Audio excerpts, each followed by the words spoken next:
Good evening, y'all. It's Cody. Cody's Bait and Tackle, Warsaw, Missouri. I put out a video a few days ago mentioning maybe doing some kind of catfishing rod sale this weekend. I think what we've decided on, we're going to do $10 off any catfishing rod in here.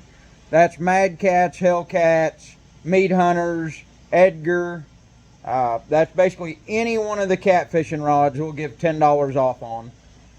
That's not combos. That's just strictly the rods. We do have a ton of reels. If you buy a combo, we can line them with mono. We'll probably do that for free if you're buying combos from us. I'm gonna flip the camera around here. This shop is completely full. We did get in a big load of Grizzly coolers. I posted that on my Facebook the other day, just a picture of some of them. We did get in our new shirts. New design, new logo, same thing that's on the coolers. We have got all kinds of these. We will have them put out in price tomorrow. I don't know where we're going to put them, but right now I need a shop about twice the size of the one I got, as you guys can tell. So these little Mad Cats black lights, if somebody buys a full set of catfishing rods this weekend, 6 rods, I'm going to give you one of these Mad Cats while they last. They're $35 black lights. But for anybody that buys a set of rods, we're going to give them one if we still have some left. We've got rods galore. Lots of different rods. We got, so some of you guys that have fished with me or have talked to me in the shop, these little favorite, the real ultralight rods, they are awesome for pulling. See, they're real flimsy. They're absolutely awesome for pulling crankbaits. They got a real light tip. Out of all the rods I've ran, this is the rod that I found that loses the least amount of fish. There's some Edgar rods stuffed back there. We did get all the crappie nut rods back in. Some of you guys that have been in and talked to me about maybe some more sensitive, longer rods for slip cork fishing, or just tight lining and be able to cast a long distance. I got in the 9'6" that I've been showing everybody in the shop. I have not put a video out on these yet.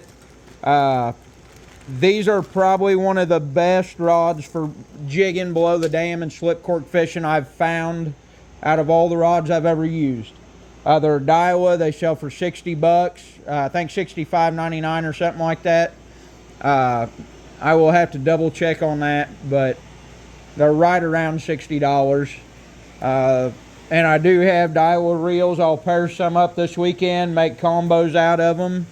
As soon as I get off the water tomorrow, I'm going to kind of try to finish everything up that I have not had time to do this week. So, a little bit of a fishing report. Lake's kind of getting back down to normal, and then we're getting more rain this weekend. We had the tornadoes come through, damaged a lot of stuff. West of town and north of town really got tore up. So I know there'll be a lot of people just driving around looking at all the storm damage. Luckily, I don't think anybody really seriously got hurt that I've heard of.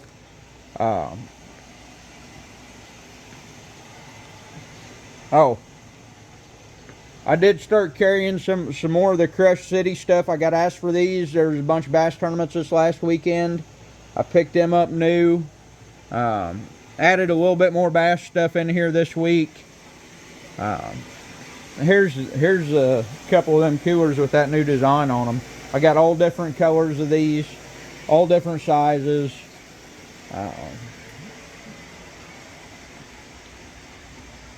Just kind of walk around here and show you guys we are very well stocked right now. So at Crush City, we're really well stocked on it. Awesome swim baits. I've been throwing them a lot for the white bass and hybrids. A whole lot of other people have been too. So back to the water. Lake is still kind of stable. They're still drawing water.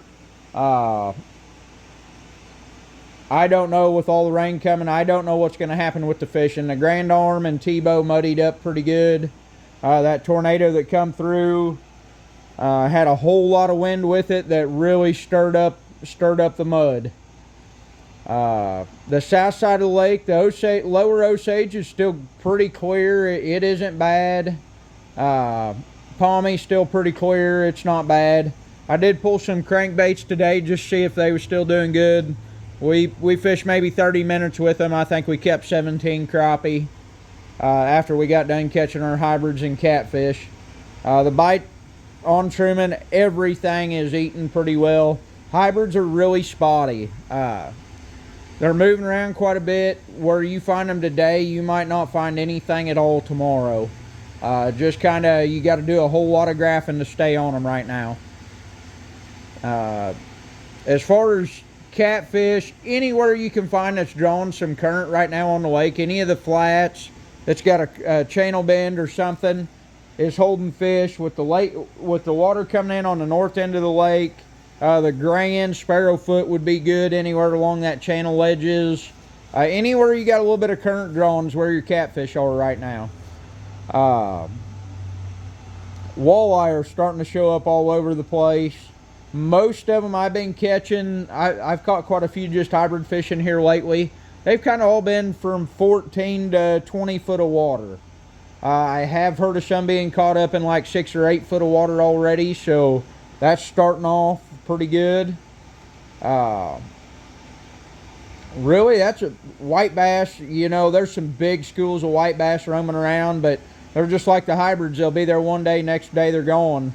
They're just roaming. There's so much bait in the lake, they're not staying put. I actually was throwing netting shad today, and I seen some fish that I don't know. I didn't know what they was. I threw a net on them. They was chasing bait, and I was in 3-4 foot of water and caught a whole net full of like 1.5 pound white bass. So I don't know why they'd have been up in the very back end of a creek shallow this time of year, but they was. So, kind of odd for them being that shallow right now. That's normally a spring or fall deal. But the water temperature today, I had 69-degree water, so these fish are still a little bit confused. Crappie bite up around the dam is still absolutely on fire. Trolling crankbaits, jigging, minnows, don't matter.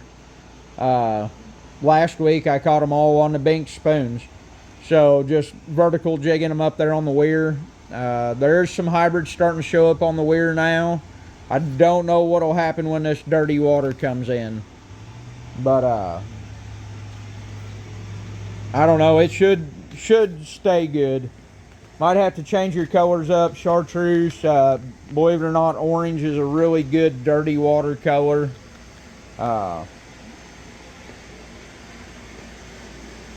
That's really about all I've got. I am taking donations for the fireworks this weekend. I put a post on Facebook yesterday. Any individual or business that donates over $200, I'm going to put them in a drawing for one of them Grizzly coolers. I'll probably, up to a 60-quart cooler, I will probably let you pick, if you get drawn, which one you want. Whatever I have in stock at the time of the drawing. That drawing will be probably on the 3rd.